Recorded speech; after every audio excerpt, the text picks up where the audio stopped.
Ya, Assalamualaikum warahmatullahi wabarakatuh. Bismillahirrahmanirrahim. Kita hari ini akan lanjutkan materi termodinamika.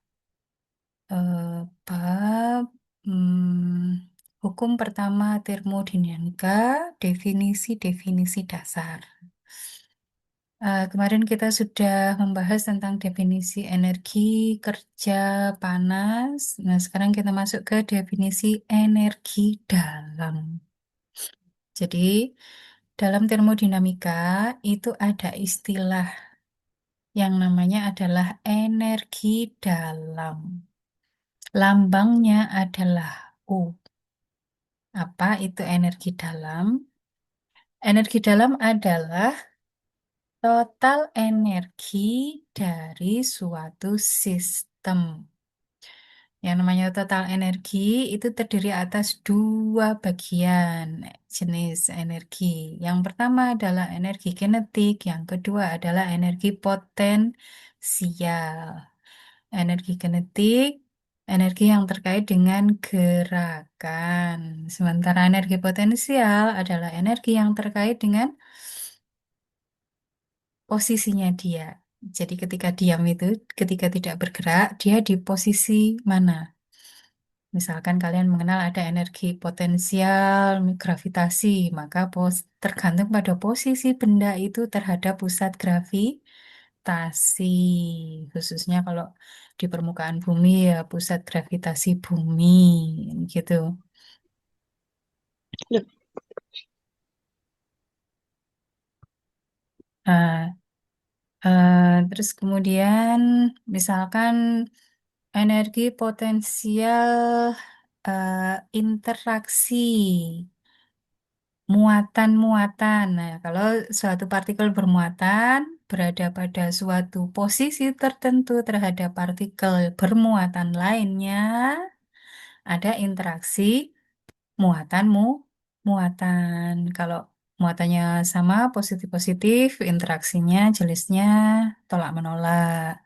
Negatif-negatif juga tolak-menolak. Kalau muatannya berbeda, positif dan negatif, maka jenis interaksinya adalah tarik-menarik.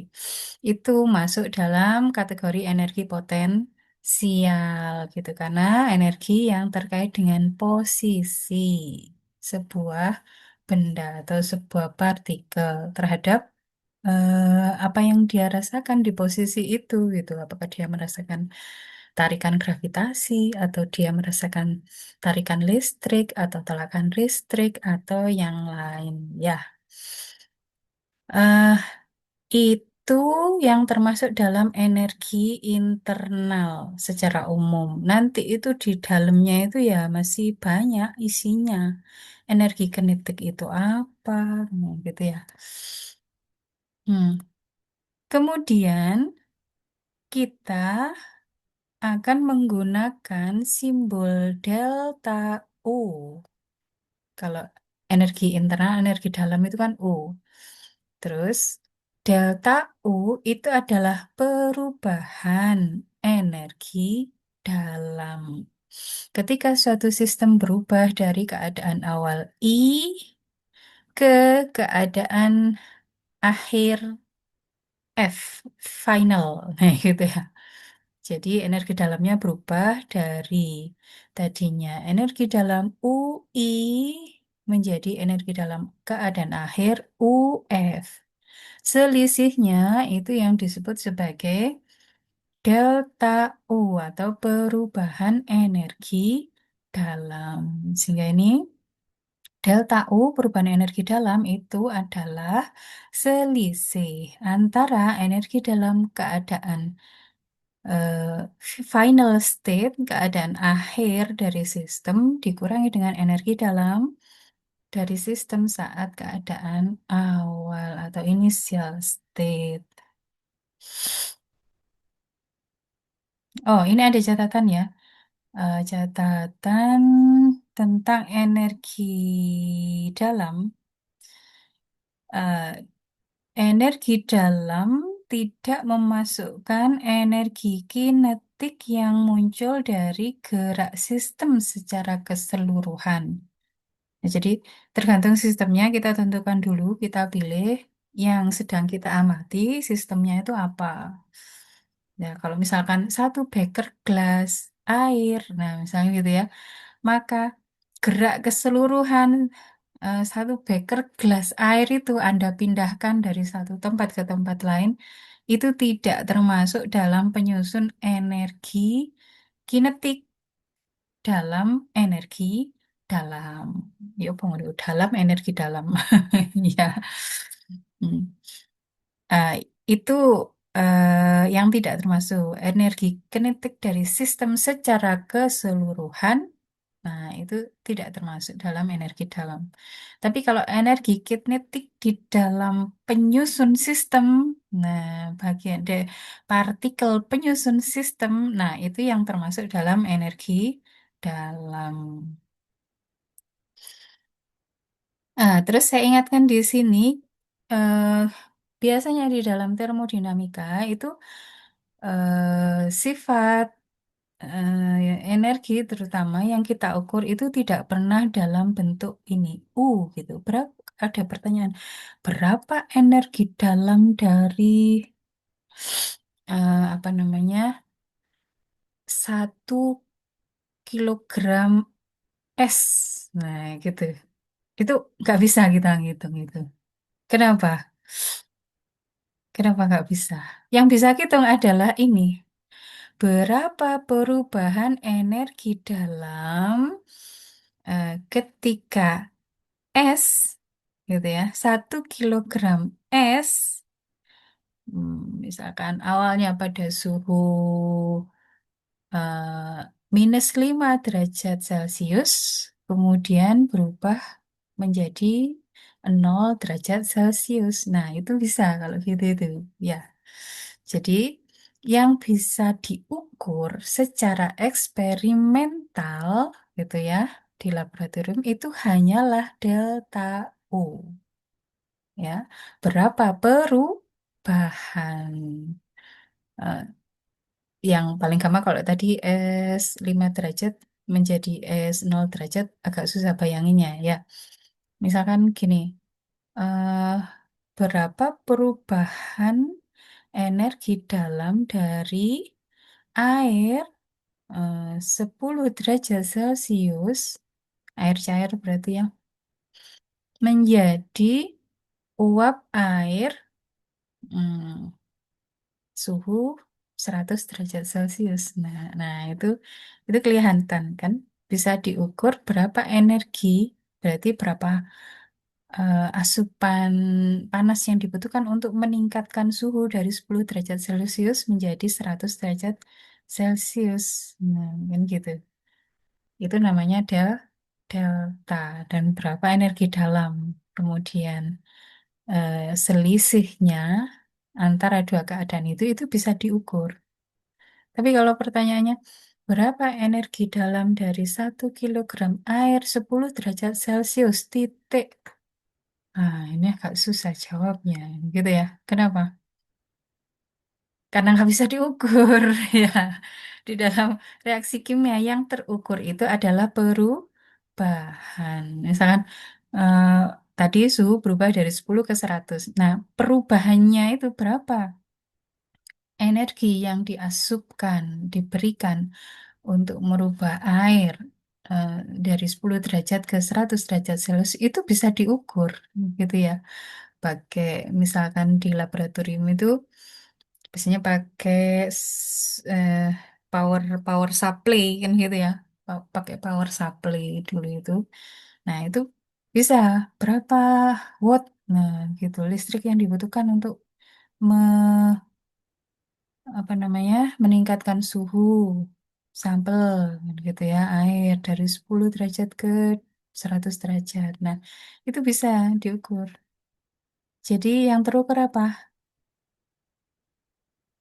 Deltanya kan berapa energi yang berubah dari keadaan awal yaitu 10 derajat Celcius ke keadaan akhir 100 derajat Celcius gitu ya. Sehingga nanti dalam setiap pengukuran energi yang kita ukur itu adalah delta. Karena iya ketika sesuatu diam tidak berubah, kita tidak bisa menentukan seluruh gitu ya komponen energi yang dimilikinya secara eksak itu nggak bisa. Yang bisa dilihat ketika berubah, nah misalkan berapa panas yang dilepas atau berapa panas yang diserap, nah itu bisa. Itu adalah delta. Hmm, terus kemudian sifat-sifat energi dalam. Yang pertama, energi dalam itu disebut sebagai state function atau fungsi keadaan. Jadi nanti kalian akan mengenal ada dua jenis sifat, nah gitu ya. Di dalam termodinamika, yang pertama adalah state function, fungsi keadaan. Yang satunya adalah hmm, wave function atau fungsi jalan. Nah, ada bedanya ya, state function dengan wave function. State function itu adalah sifat yang nilainya hanya bergantung pada keadaan saat ini, keadaan sistem saat ini. Jadi misalkan keadaan awal dan keadaan akhir. Nah, nilai dari energi dalam itu hanya bergantung kepada keadaan awal dan keadaan akhir. Ini bagaimana? Begitu. Itu yang namanya state function atau fungsi keadaan. Dia tidak bergantung pada bagaimana keadaan awal dan keadaan akhir ini dicapai. Itu namanya state function atau fungsi keadaan. Bedanya, yang satunya adalah wave function. Itu adalah suatu fungsi yang nilainya bergantung pada cara memperoleh keadaan tersebut. Nah, keadaan awal dan keadaan akhir, eh, misalkan eh, kalau fungsi keadaan ya, misalkan jarak antara Malang dengan Surabaya, secara garis lurus di peta itu berapa? Nah, itu hanya bergantung pada posisi Kota Malang dan Kota Surabaya di peta. Itu lurus di garis lurus. Nah, gitu. Dah, itu berapa jaraknya. Nah, itu namanya state function. Misalkan 80 kilometer. Hmm. Itu suatu fungsi yang nilainya hanya bergantung pada keadaan awal dan keadaan akhir dari sistem. Tapi kalau pertanyaannya kemudian, hmm, misalkan, eh, berapa bensin yang dibutuhkan untuk perjalanan dari Malang ke Surabaya? Nah, gitu ya. Sama tetap dari Malang ke Surabaya, gitu ya.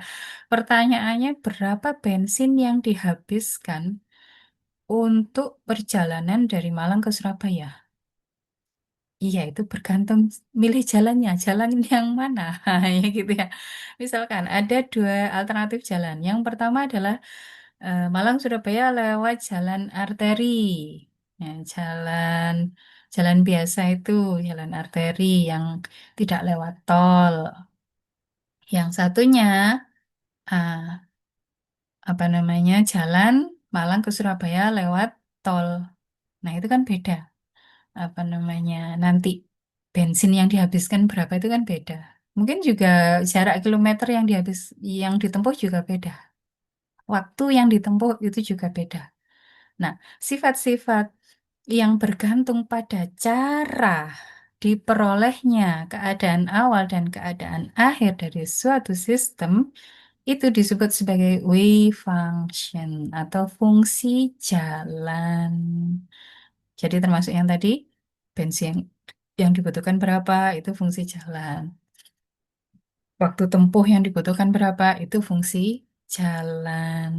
Ya, gitu.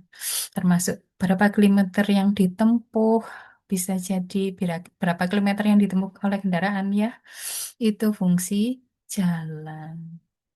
Tapi kalau berapa jarak antara Malang Surabaya di peta, nah, gitu ya, secara garis lurus, nah itu tidak tergantung jalannya. Hanya bergantung pada posisi atau ya keadaan sistem saat itu. Itu namanya state function.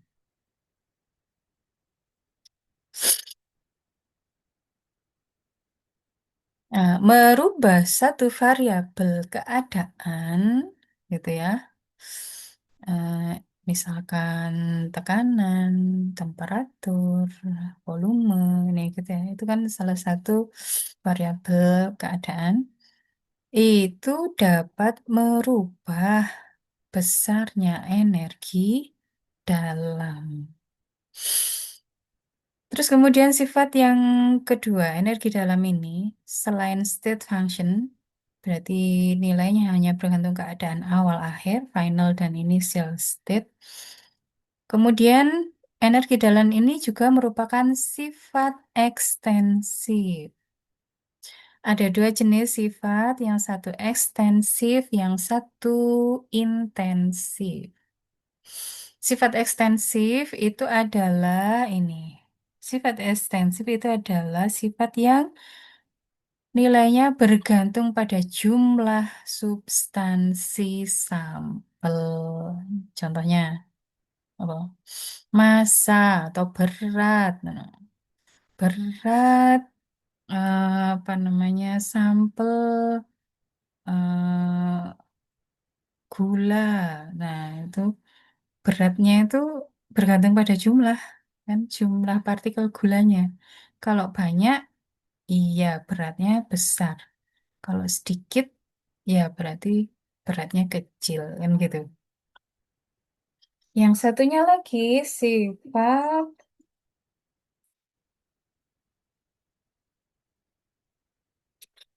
intensif.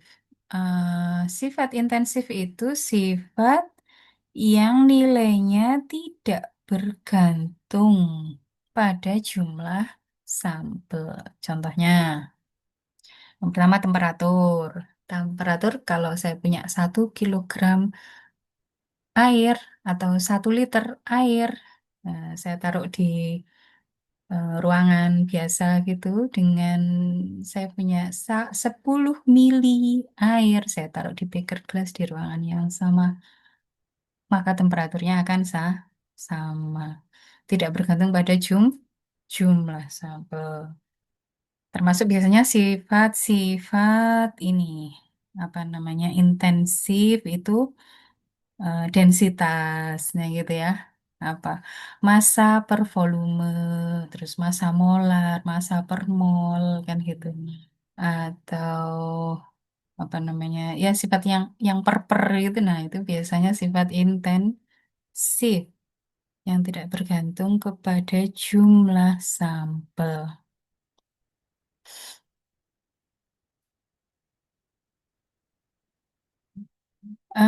Energi dalam panas, kerja diukur karena sama-sama merupakan bentuk energi semuanya. Semuanya diukur dalam unit yang sama, yaitu unit satuan energi, yaitu Joule. Nah, ini yang satuan internasional ya, Joule. Di mana 1 Joule itu 1 kilogram meter persegi per detik kuadrat. 1 Joule ini bayangannya ya, ini 1 Joule itu kecil, energi yang kecil. Setara 1 Joule itu detakan jantung manusia. 1 kali detakan jantung manusia itu energi yang dibutuhkan itu 1 Joule. Hmm, bayangkan itu gitu. Berarti kan cuman dep, nah gitu aja. Ya itu bayangannya 1 Joule itu seperti itu. Kalau reaksi kimia, hmm, biasanya kalau perubahan energi dalam gitu ya, delta U, terus kemudian dihitungnya sebagai, kalau delta U tadi sifat ekstensif, begitu kita bagi misalkan delta U per mol, nah gitu ya, atau disebut energi internal per molar, nah gitu ya. Atau di sini simbolnya delta UM molar, maka itu merupakan sifat intensif. Nah, biasanya dalam kisaran untuk reaksi kimia ini ya, kilojoule per mol, dalam satuan kilojoule per mol biasanya. Jadi agak lebih banyak eh, daripada ini detakan jantung ini ya reaksi kimia itu. Reaksi kimia kan memang biasanya terasa kan reaksinya itu. Misalkan melepaskan panas itu kan bisa dirasakan panasnya itu. Mungkin eksplosif itu kan kelihatan eksplosifnya. Nah itu dalam kisaran energi kilojoule per mol. Tergantung berapa mol. Jumlah yang bereaksi semakin banyak ya semakin besar kan gitu ya. Hmm, ada satuan energi yang lain yang juga digunakan, tapi Joule itu yang paling umum. Ada yang digunakan itu adalah elektron volt. Satuannya EV, elektron volt, di mana satu EV itu adalah energi kinetik yang dibutuhkan ketika sebuah atom itu dipercepat melalui suatu beda potensial sebesar 1 volt. Dari tadinya diam, diam terus kemudian digerakkan.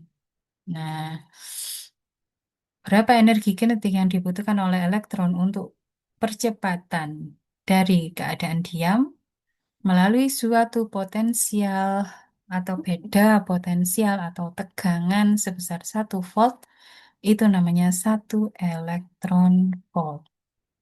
Di mana bisa bayangkan 1 elektron volt itu besarnya sama dengan 0,16, bukan joule ya, attojoule.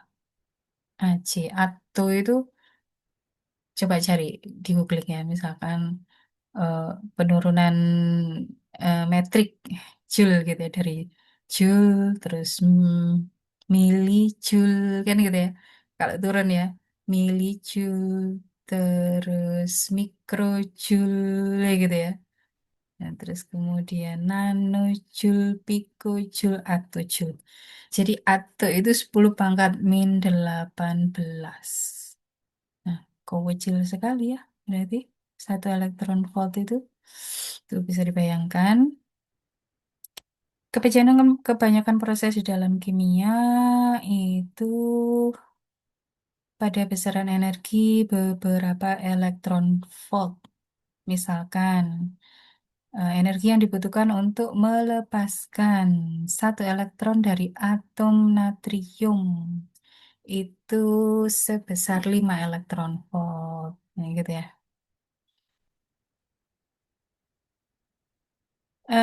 Satuan yang lain bisa pakai kalori.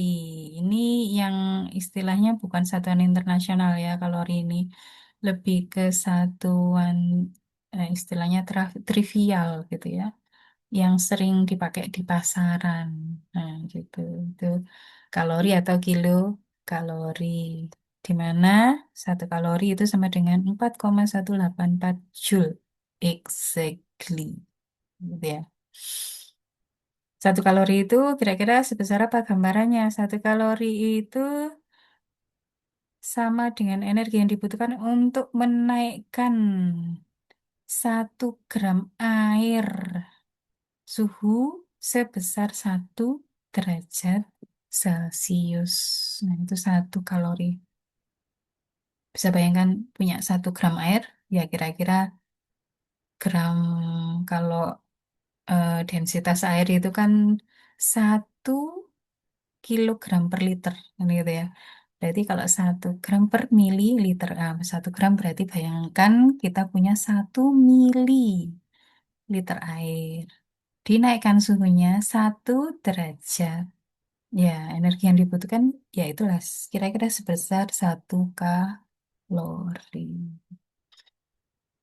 Itu tentang satuan energi termasuk energi dalam, termasuk kerja, juga termasuk panas atau heat. Nah, itu tadi apa namanya?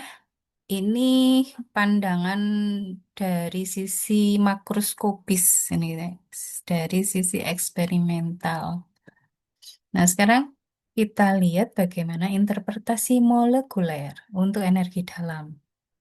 Bagaimana? Kalau interpretasi molekuler berarti kita melihat perilaku partikel molekul itu satu per satu. Nah, hubungannya dengan energi dalam. Ini di sini untuk gas ya. Mana sistem yang paling sederhana itu gas. Ah, molekul itu tidak diam ya. Di molekul atau atom itu baru diam kalau suhunya 0 Kelvin. Kalau suhunya di atas itu dia selalu ada gerakannya, nggak pernah diam. Suatu molekul itu memiliki beberapa jumlah derajat bebas yang tertentu. Derajat bebas ini berarti apa? Eh, degree of freedom. eh Ya, derajat kebebasan gerak, nah gitu ya. Misalkan, yang pertama adalah gerak translasi atau bergerak. Gerak translasi itu adalah gerakan pusat massa di dalam suatu ruang. Itu namanya gerak translasi. Kenapa kok pusat massa, kok tidak massa saja?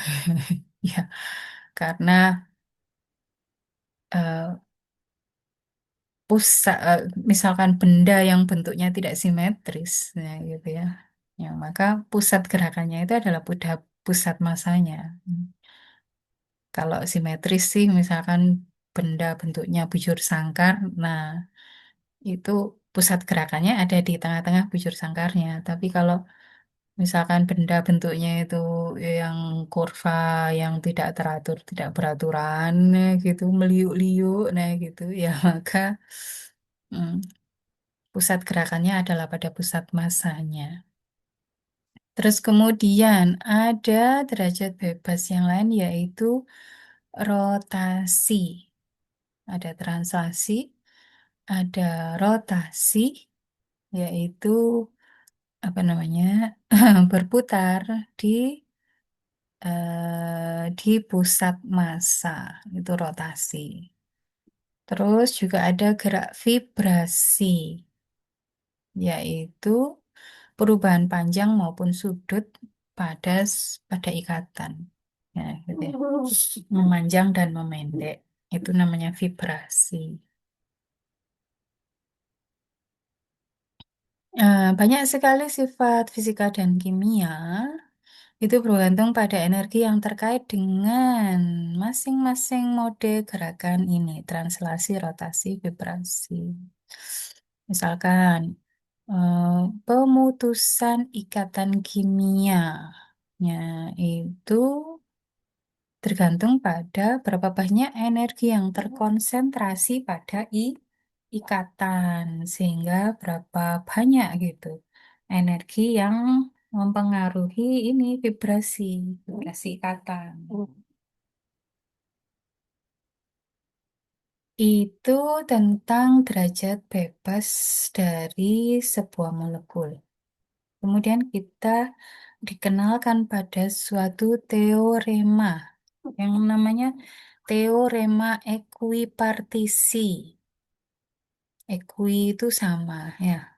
Partisi ya partisi pembagian. Hmm. Dalam mekanika klasik dikenal teorema ekuipartisi yang sangat berguna untuk apa menggait kita gitu untuk memperoleh energi rata-rata yang terkait dengan setiap derajat bebas yang gerakan-gerakan tadi, translasi, rotasi, vibrasi itu, ketika sampel itu berada pada temperatur T. Eh, Untuk menuju kepada bagaimana isi teorema ekuipartisi ini, pertama-tama kita harus mengetahui apa yang disebut sebagai kontribusi kuadratik. Nah, bisa bayangkan ya, kontribusi kuadratik. Berarti itu adalah suatu kontribusi dalam mungkin suatu persamaan kan gitu ya, yang ada beberapa suku kontribusinya. Nah, di mana masing-masing kontribusinya itu memiliki suatu parameter yang dikuadratkan. Itu namanya quadratic contribution.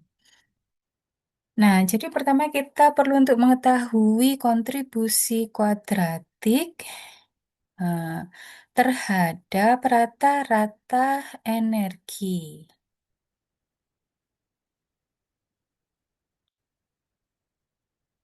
Oh, bukan rata-rata energi, pokoknya terhadap energi.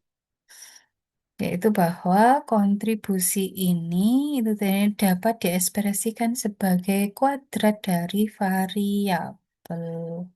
Variabel yang dimaksud bisa posisi, bisa velocity atau kecepatan. Misalkan, energi kinetik dari sebuah atom dengan massa m bergerak di dalam ruangan. Berarti energi translasinya. Nah, energi kinetik dari unsur translasi. Nah, itu masing-masing arah, ya, gitu ya. Jadi di dalam ruangan itu, di dalam sumbu kartesius di dalam ruangan gerakan suatu partikel di dalam ruangan itu bisa kita breakdown menjadi masing-masing komponennya pada setiap sumbu kartesian. Pada sumbu X, pada sumbu Y, dan sumbu Z. Nah, jadi energi translasi partikel kita itu kalau merupakan satu-satunya energi kinetik ya, penyusun energi kinetiknya hanya translasi itu, maka energi kinetiknya adalah setengah mv kuadrat pada sumbu X ditambah setengah mv kuadrat pada sumbu Y dan setengah mv kuadrat pada sumbu Z. Nah, ini gerakan di dalam ruangan. Nah, sudah diuraikan menjadi setiap komponen kartesiannya. Ini yang disebut, ini ada V kuadrat ya, ini ada V kuadrat, ini ada V kuadrat. Ini yang disebut kontribusi kuadratik.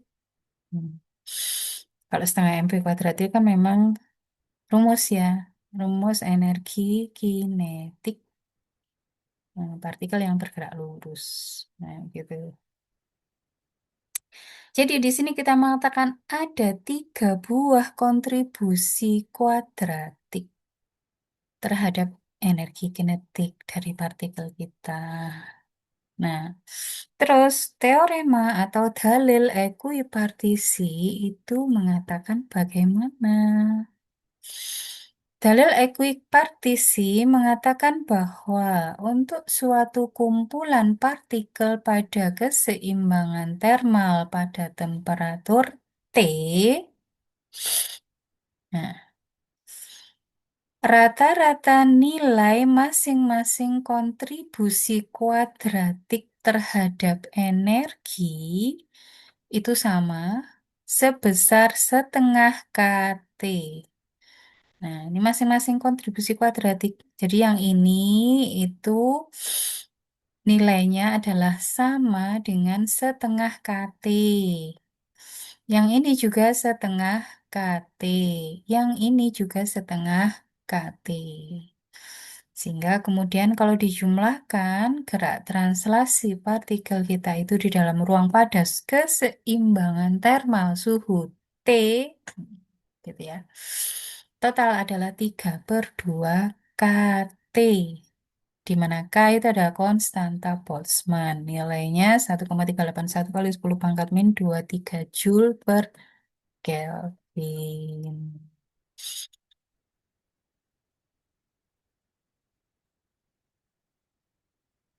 Ah, ini ada catatan, dalil ekuipartisi ini merupakan kesimpulan dari mekanika klasik dan hanya dapat diaplikasikan ketika efek kuantisasi dapat diabaikan.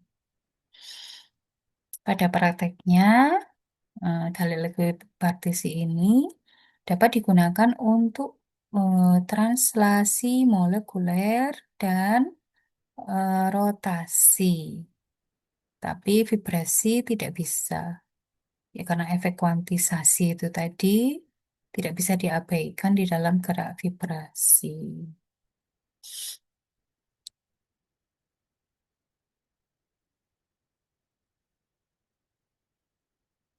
Hmm.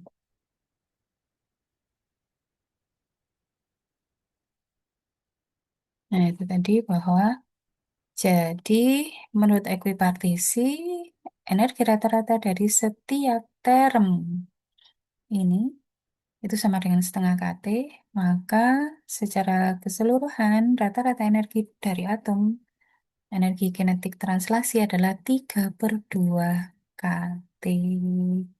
Dan kemudian untuk total energi dari gas, kalau ini tadi kan setiap molekul ya, setiap partikel, kan gini ya. Nah, total 3/2 kT.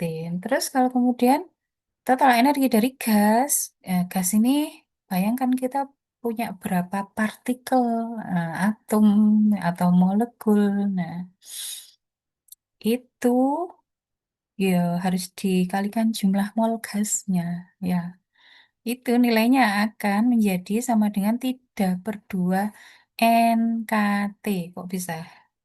Atau 3/2 nRT. Kok bisa? Karena N ini, nah N itu adalah bilangan jumlah partikel. Jumlah partikel itu sama dengan mol, mol gas kita dikalikan dengan bilangan Avogadro. Bilangan Avogadro masih ingat? 6,02 sekian kali 10⁻23. Itu bilangan Avogadro, yaitu jumlah partikel setiap mol.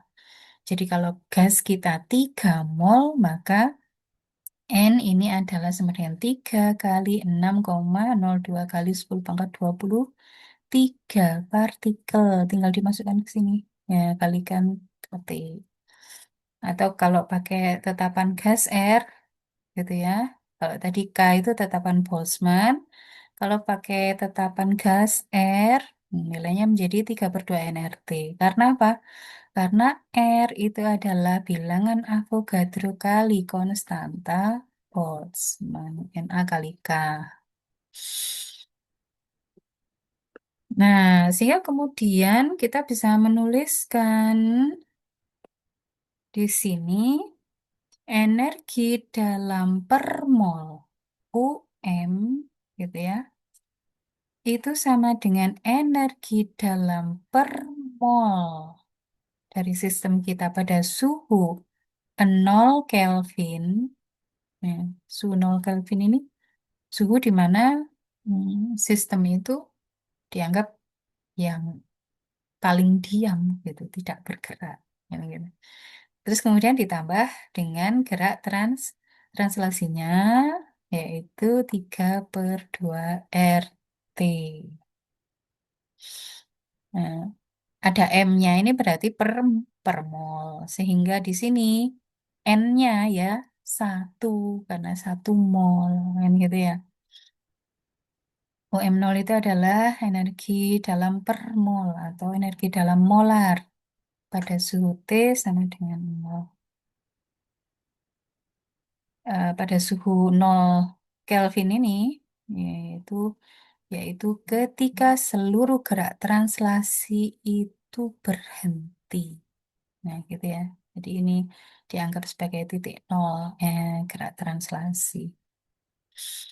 Dan kemudian satu-satunya kontribusi terhadap energi dalam itu muncul dari struktur dalam dari suatu atom.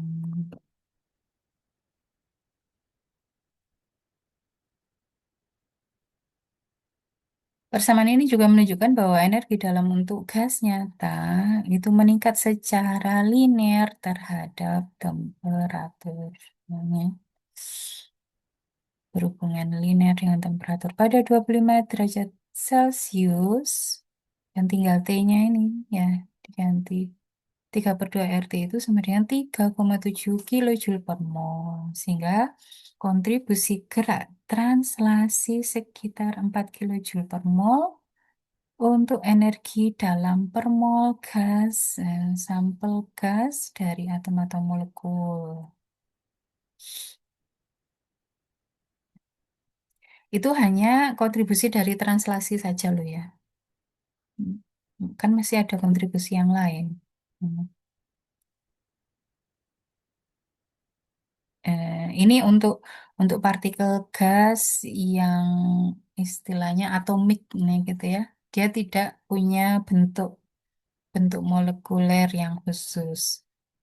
Terus kalau untuk gas yang merupakan molekul poliatomik, biasanya poliatomik malah maka gas itu mempunyai molekulnya itu memiliki bentuk yang berbeda-beda. Seperti ini, misalkan ini kan molekul ya. Molekul apa ini? Nggak disebutkan. Mungkin H2O, gitu ya.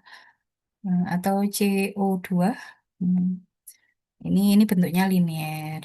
Yang ini bentuknya V, nah gitu ya. Jadi kalau poliatomik itu terus ada faktor bentuk. Maka kita harus memperhitungkan efek rotasi dan vibrasi. Ini.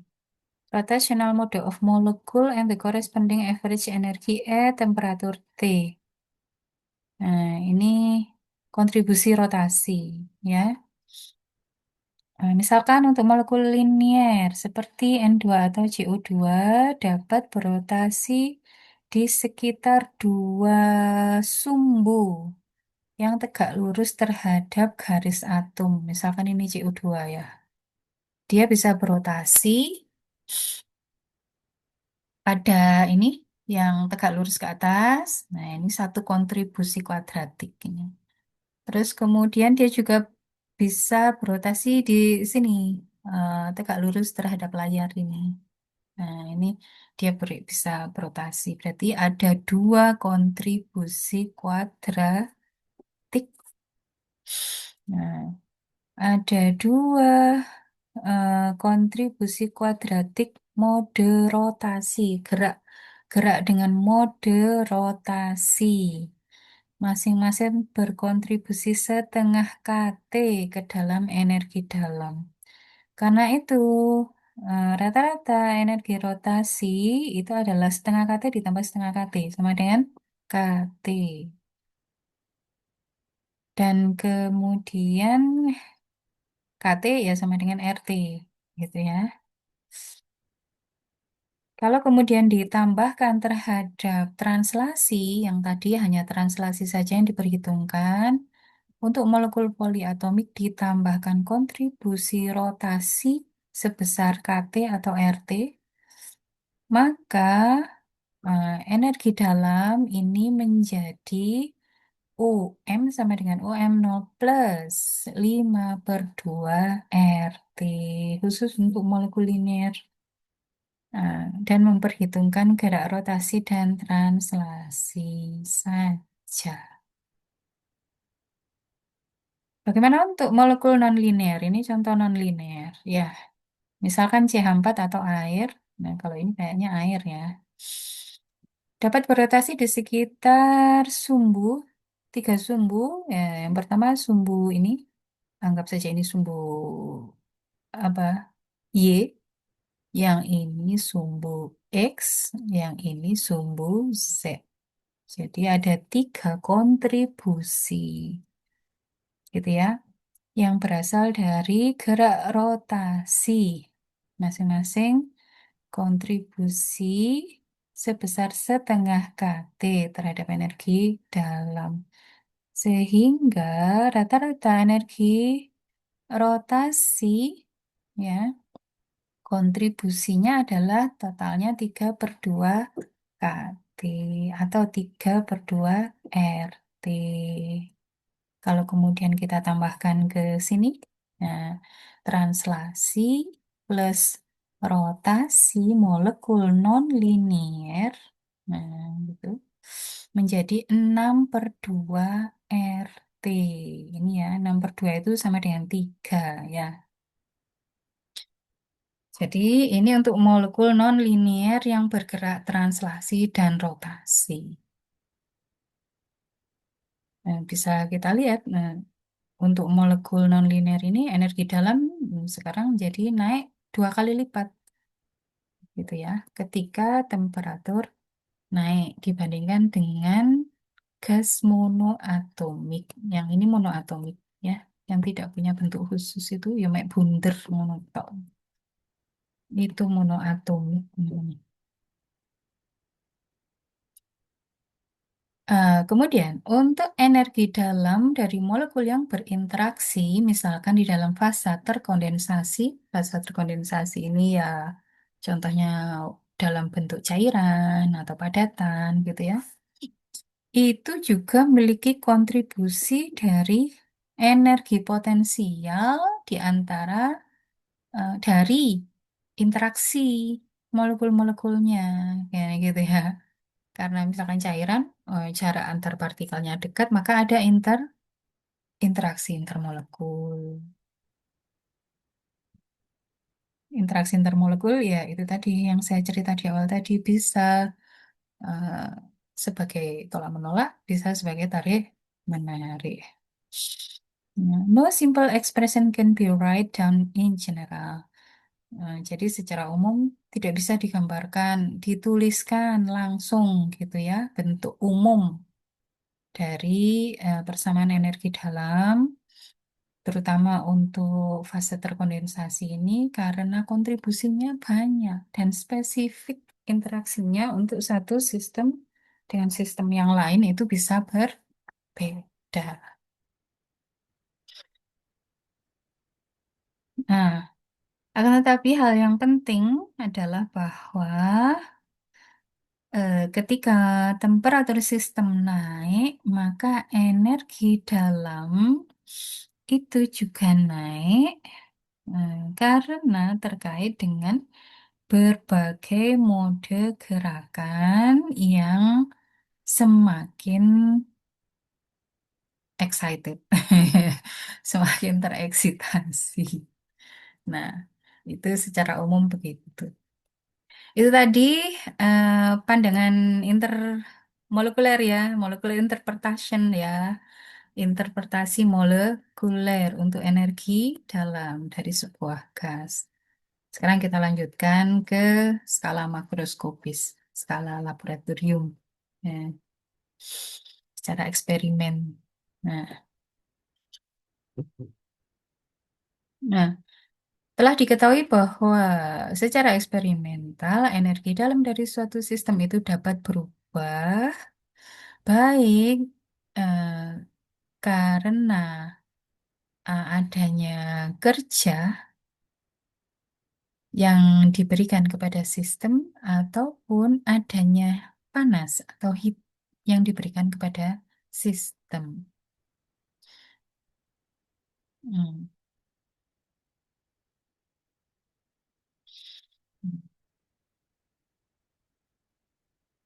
Jadi kita bisa mengatakan bahwa panas dan kerja itu adalah dua cara yang ekivalen, yang setara untuk merubah energi dalam dari suatu sistem. Gitu ya. Jadi, perubahan energi dalam suatu sistem itu bisa berubah melalui dua cara. Perubahan panas dan perubahan akibat kerja. Gitu ya. Juga secara eksperimental diketahui bahwa jika suatu sistem terisolasi dari lingkungannya, bayangkan kemarin saya bilang terisolasi itu kayak berada di dalam termos itu. maka tidak ada perubahan energi dalam yang dapat terjadi karena energi tidak bisa keluar masuk sistem. Sehingga kemudian ke apa namanya kesimpulannya itu adalah bahwa energi dalam dari suatu sistem terisolasi itu adalah konstan atau kekal atau yang kemarin itu pelestarian itu atau konserve conservation energi itu yang disebut sebagai hukum pertama termodinamika.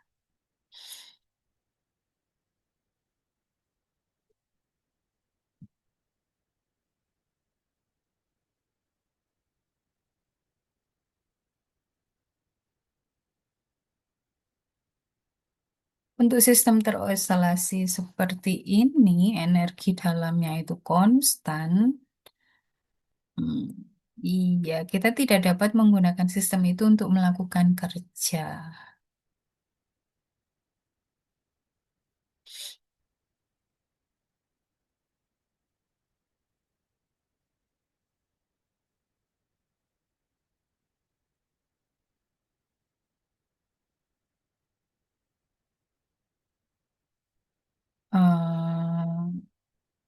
Hal ini yang disebut sebagai kalau suatu sistem itu apa namanya energi energi sistem terisolasi itu kemudian energi dalamnya konstan sehingga kemudian kita tidak dapat menggunakan sistem itu untuk melakukan kerja. Nah, maka sistem yang seperti itu disebut sebagai apa perpetual motion machine, mesin apa yang bergerak terus menerus gitu ya, terus menerus tidak ada ternyata. Nah gitu. No.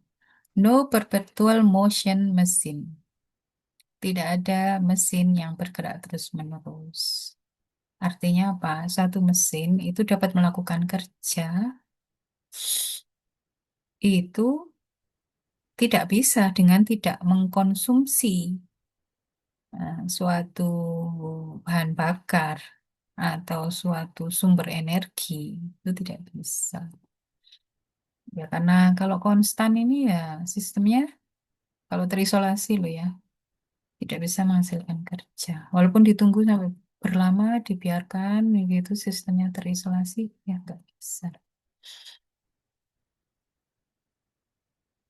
Terus kemudian dengan menggabungkan fakta bahwa energi dalam bisa berubah gitu dalam dua bentuk, baik kerja maupun panas kan gitu.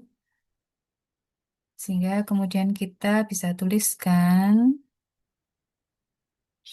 delta U perubahan energi dalam itu sebagai ini. Delta U itu sama dengan Q plus W. Delta U sama dengan panas yang baik dikonsumsi maupun dikeluarkan, dilepaskan, ditambah dengan suatu kerja.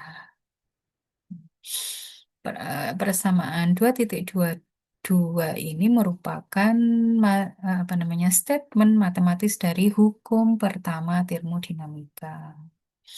Jadi tidak boleh ada energi yang hilang atau energi di dalam suatu sistem terisolasi itu konstan. Jadi kalau ada yang berubah energi dalamnya itu harus berubah menjadi sesuatu yang lain. Ada kemungkinan dia menjadi panas, ki.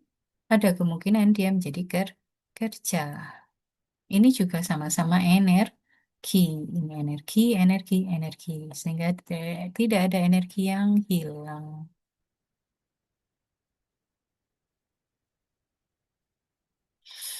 Jadi hukum pertama itu tadi mengatakan bahwa adanya ekuivalensi kesetaraan antara panas dengan kerja dan fakta bahwa energi dalam itu konstan di dalam sistem terisolasi. Sistem terisolasi itu ya panas nggak boleh keluar masuk, ya Berarti Q sama dengan nol, nah, W-nya juga nol. Karena sistem terisolasi, dia tidak bisa melakukan kerja. Maka di sini Q nol, W nol, maka delta U ya nol. Tidak ada perubahan. Hmm. Oke, ini adalah pernyataan matematis dari hukum pertama termodinamika atau hukum kegagalan energi atau hukum pelestarian energi. Cara membaca dari persamaan ini itu juga adalah bahwa persamaan ini menyatakan bahwa perubahan di dalam energi dalam sistem tertutup itu sama dengan energi yang melewati suatu batas atau boundary sebagai panas atau sebagai kerja. Ini untuk sistem tertutup, closed system. Kalau terisolasi, nggak bisa keluar masuk panas dan kerjanya.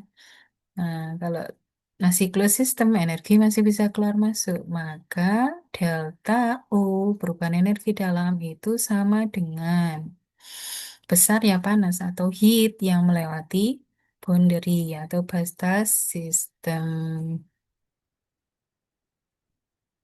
Ada suatu konvensi yang perlu kita kenali, ya, bahwa W itu lebih besar dari nol atau Q lebih besar dari nol jika energi ditransfer ke sistem. Gitu ya. Jadi W itu positif, demikian juga Q positif jika energi ditransfer ke sistem. Gitu ya, ditransfer ke sistem. Berarti sistem yang menerima kerja maupun menerima panas. Tapi kalau sistemnya hmm, kehilangan, ya kehilangan energi, baik berupa kerja maupun panas, maka simbol untuk W itu adalah negatif. Nah, lebih kecil nol. Q juga negatif. Nah, itu kalau sistemnya yang kehilangan energi, baik sebagai kerja maupun sebagai panas. Dalam kata lain, kita melihat bahwa aliran energi sebagai panas dan kerja itu dari perspektif sistemnya. Kalau sistemnya mendapatkan energi, baik dalam kerja maupun panas, maka nilainya positif. Kalau sistemnya kehilangan energi, baik dalam bentuk panas maupun kerja, maka nilainya negatif. The sign convention in thermodinamika. Ini contohnya. Suatu energi listrik diproduksi, motor listrik, memproduksi 15 kilojoule energi, berarti mengeluarkan ya, memproduksi itu sistemnya. Setiap detik sebagai kerja mekanis dan kehilangan 2 kilojoule sebagai panas ke lingkungan. Berarti negatif juga Q-nya, kan gitu kan ya. Maka perubahan energi dalam dari motor tersebut adalah, nah ini, yang ini minus 2, ini karena kehilangan heat sebesar 2 Joule, dikurangi lagi 15, ini karena motor listrik menghasilkan kerja sebesar 15 kilojoule, sehingga perubahan energi dalamnya adalah minus 17 kilojoule. Itu tadi untuk tentang penanda ya, penandaan positif dan negatif. Oke, sampai sini mungkin waktu kita sudah habis. Ada pertanyaan atau tidak? Kalau ada pertanyaan di sini tidak sempat tanya, boleh tanya di di grup ya. Baik, tidak ada pertanyaan ya. Kalau tidak ada, maka kuliah hari ini saya akhiri. Semoga apa yang kita pelajari bermanfaat. Assalamualaikum warahmatullahi wabarakatuh. Waalaikumsalam warahmatullahi wabarakatuh. Waalaikumsalam.